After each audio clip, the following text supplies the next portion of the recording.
Dr. Beverly Yates is an expert on weight loss and women's health, including PCOS weight loss. She has over 2 decades of clinical experience, is a caring doctor, and lifelong athlete. In her former career as an MIT-educated electrical engineer, Dr. Beverly was a problem solver. Now, as a doctor, she continues to use her problem-solving skills to help other women solve their weight loss problems. So, Dr. Beverly, what is PCOS? How many women are affected, and is PCOS easy to diagnose? Well, hi, good morning. Yeah, PCOS, the letters, they stand for Polycystic Ovarian Syndrome. And it's quite a mouthful, but basically it is a cluster of symptoms that can really lead to a poor quality of life and to some specific health problems. It's not easy to diagnose, and often it's a diagnosis that's missed because it is a somewhat odd cluster of symptoms, and not all the symptoms have to be present for a woman to truly be experiencing polycystic ovarian syndrome. At this point in time, we do think it's a lifelong condition. And the good news is that it can be managed and relief can be gotten, but women need to know specifically what to do that will be helpful for them. It appears that about 5 to 8% of women worldwide are affected, including in the United States. The numbers are consistent around the world. Wow. But I can't, there isn't just one test today to go and say, oh, this means you have PCOS. No, it's not quite that simple. Right. What are some of the typical symptoms of PCOS? Some of the typical symptoms can be that a woman has irregular menstrual periods. And when I say irregular, I mean irregular. I don't mean it's off by a day or two. It can be by weeks, sometimes months. It might go missing altogether, or just be really erratic, where she may have 1 or 2 periods close together, and then none for a few months, and then maybe a month or 2 where her cycles seem like they're coming at regular interval. The normal menstrual cycle should be right around 29 days between when the bleeding first starts. So day 1 is when the menstrual period starts, and then a menstrual period can last for most women somewhere between 3 to 5 days, and then it ends, typically, and then it starts up again about 29 days later, roughly a month. Right. For some women, particularly with PCOS, that's not what they experience. So that's one of the key symptoms. There's some others, though. They might have what's called hirsutism, which is an easy growth or overgrowth, really, of hair in places where we don't expect it on women. So they'll have hair on their face. They might have increased body hair. Hair in ways that it might be visible and uncomfortable, or just, culturally feel a little awkward. Some women experience increased acne well past the years of puberty. Okay. For other women, though, the biggest issue with PCOS is easy weight gain and a heck of a time, a really hard time with weight loss. Right. Women with PCOS typically struggle with losing weight and keeping their weight in a healthy weight range, managing their weight. That's about 60% of women with PCOS have issues with their weight. About 40% seem to be at a healthy weight and that's not their struggle. Mm-hmm. But for most ladies with PCOS, this becomes a big deal. Right. So that kind of leads right into my next question, and maybe if it's possible to expand on it a little bit further. Sure. But, why do women with PCOS experience such an incredible level of frustration with losing weight? Oh boy, that's a loaded question. Yeah. Why, huh? You want to know some causes? Okay. Well, there's a few things that really matter. The frustration, just the emotional angst that can go with PCOS has a lot to do with the simple fact that when women have PCOS, they'll find that they'll do a lot of really smart stuff for their health, and they don't always get the benefit. So I'll give you an example. It is certainly a truism that just because someone eats a lot of junk, it may not mean they have a problem with their weight. So if you look at somebody and they're slender, even skinny, you can't necessarily say that they eat healthfully. Right. But if someone has a problem with their weight, let's face it, if there's issues with weight, they're very visible. The world can look at you and see if you have a problem with your weight. People will make an assumption that someone doesn't care for themselves well, they're overeating, and things like that. Mm-hmm. And that might not be true.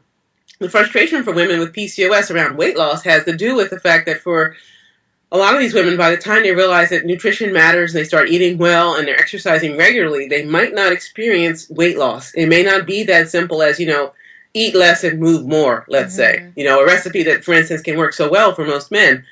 Most of the time for women with PCOS, it's just not that simple. And thus the frustration, they don't get the reward for the effort they've put in. Yeah, I mean, that sounds incredibly frustrating, that's for sure. Not fair. Not fair. Yeah, exactly. So for PCOS sufferers, are there 2 to 3 important things that really matter for weight loss? And what does every woman who has PCOS and is struggling with weight loss need to know? Yeah, there are 2 or 3 things that really are critical to know that matter for weight loss if you're a woman who has PCOS and is just, suffering from the realities of the difficulty that goes with trying to lose that weight. One is that it is critical to keep blood sugar as even as possible. To be specific, giving your blood sugar a rocket ride by eating candy or having blood sugar impacting things like cake and ice cream and sugar added, like really sweet tea or really sweet lemonade will just be a disaster. And I can't tell you over the years how many patients I've had who've said, oh, I thought it was really healthy for me to start my day with a cup of coffee, a few teaspoons of sugar in there and some pastries or Danish or bagels, toast. And I thought that was a healthy thing to do. They're like, oh, it was a whole wheat bagel. Yeah. No, this is a disaster if you have PCOS. It's just hitting your blood sugar like a bomb. And like any bomb, it leaves a lot of damage. In this case, it's relatively invisible. But it compounds the problems and makes it very hard to lose weight. The body thinks, hey, we got lots of sugar coming in. We have calories coming in. Oh, we don't need to lose any weight. Let's just store it as fat. Right. And this cycle can be tough to break. It also, for some women with PCOS, can impact fertility. So keeping that blood sugar even can make a difference for conception, for family planning, for lots of different things, in addition to PCOS symptoms, including that irregular menstrual cycle. Okay. Are there any other important things that they should keep in mind besides? Yes. Yes. Okay. If you're trying to lose weight, in particular if you have Polycystic Ovarian Syndrome, we already know that hormonal balance is a factor. And clearly with PCOS, there's hormone imbalance. That's why the menstrual cycle can be so irregular. Why sometimes women who have PCOS can also have pronounced PMS or premenstrual syndrome kinds of symptoms too, just to add to the struggles. And sleep, getting quality sleep and having good stress management on board really can make a difference. Sleep is about a third of our lives as adults. And if you aren't sleeping well, you're not going to lose weight. And some people's sleep habits are not good. They don't support a healthy kind of a sleep cycle. And as a result, even though she might be eating well, she might be working on getting hormonal balance, she might be working on any number of things, she might be exercising regularly, she's not going to lose the weight. Right. Okay, so coming off of that, why is having a healthy weight so important to managing PCOS? And does weight loss and weight management make a difference in their overall health? And does it bring relief from PCOS symptoms? Sure. Having a healthy weight, being in the weight that makes sense for your height and body density is critical to managing PCOS. It makes it just a lot easier. Here's why. A lot of health parameters, it turns out, are tied to your weight. And as your weight goes up, then so do the risk of problems from having increased weight, whether you're just overweight or if you become obese. So high blood pressure is tied to this. Fertility and the ability to conceive and carry a baby all the way to term and have a healthy baby is tied to that blood sugar and healthy weight balance. Your heart status, how hard your heart has to work and how efficient your heart is at pumping blood around, that makes a difference. Excess weight also causes inflammation. It can add to joint pain. It can add to skin eruptions. It can add to problems with depression and anxiety, and not from body image issues. I'm not talking about how someone looks. I'm saying the chemicals from the inside that the extra fat makes poison the body.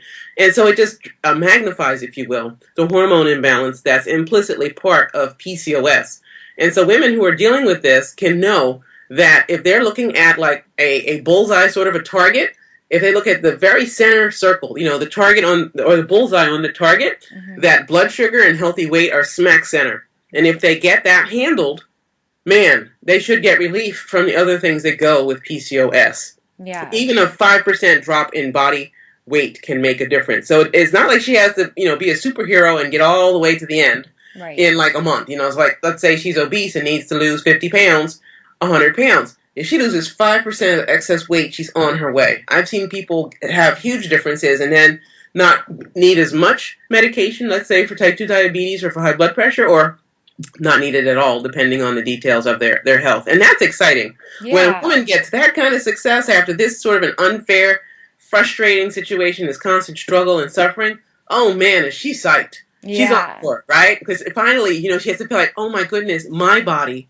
might actually be working normally. I might just be normal. And as they get closer to that, people get excited and they do more positive things that support themselves. And I'm not saying they have to be perfect. I'm just saying that, at least 80% of what they're doing is what's healthful for them. Right. Exactly. Well, it's good to know that just even a small change like that can make such a big difference. Isn't that amazing? A small change. Yeah, it's awesome. So, additionally, can herbs and supplements make a difference to losing weight if you have PCOS? You betcha. I've been really pleased at how gentle and supporting and effective herbs and supplements can be in making a difference to losing that weight if you have PCOS. I just got a survey in yesterday, response from a lady who had come to my website, and she had some really interesting things to say in her survey, and one of the things that she was asking about was, what to do to get rid of her sugar monkey. In her case, she has a profound craving for sweets. Mm-hmm. And one of the things that's most unfair about PCOS? What's that? Almost all the ladies who struggle with this have cravings for specific foods. Usually, it's sweets more so than fats. Okay. And as your weight goes up, believe it or not, your body craves, guess what? Sugar. Yes. Nasty, huh? Mm-hmm. It takes about 3 weeks to really reverse that. And the use of specific herbs and supplements can really make a positive difference in, as I say, getting that sugar monkey off your back and having those sugar cravings calm and diminish and hopefully go away. For some women, they go away completely. For other women, they just subside. They go down quite a bit, and they feel like they can totally manage it because it's just a little craving as opposed to they can't think about anything else kind of craving. Right. Are there any specific herbs or supplements that, you would suggest for at least the sugar cravings? Or Yeah, definitely. The one that comes first to mind is bitter melon. Bitter melon is used in other parts of the world, including Southeast Asia and India. And there, it's part of medicinal use for people who have problems with, interestingly, blood sugar balance. It helps both with promoting, we think, a better blood sugar, according to the research that's been done. Mm-hmm. And it also seems to change the tongue's preference for sweets. It really calms it down. So it's not quite so pleasurable. Right. And make a difference. So that's one example of an herb that's been used for hundreds of years by people all over the world as a positive partner for PCOS weight loss and also for just bringing better balance to that blood sugar. It's a central issue. And, for a lot of us in the U.S. and other parts of the world, if we eat processed foods and all, we're getting way more starches and sugars and carbohydrates than we can benefit from. So, of course, totally. We've got a weight problem. I mean, it's not a big secret how this gets going. Yeah, exactly. Okay, so some women who have PCOS worry that their body just doesn't work right and that the situation may be hopeless. Is there a reason to be hopeful? We kind of touched on this, but is there anything further you'd like to add to that? Yes, there is. There's absolutely a lot of reason to be hopeful. Any woman who has PCOS, I think it's understandable if she feels like her body just doesn't work right. Because a lot of the times, like I said in the beginning, she doesn't get the reward for doing the things that seem to work for other women that she knows, Mm-hmm. And it's understandable. People want to just kind of throw their hands up in the air and go, oh man, this is just not working for me. And so the thing about Polycystic Ovarian Syndrome is that it's really important to figure out which of the set of symptoms under that umbrella of PCOS are the most problematic.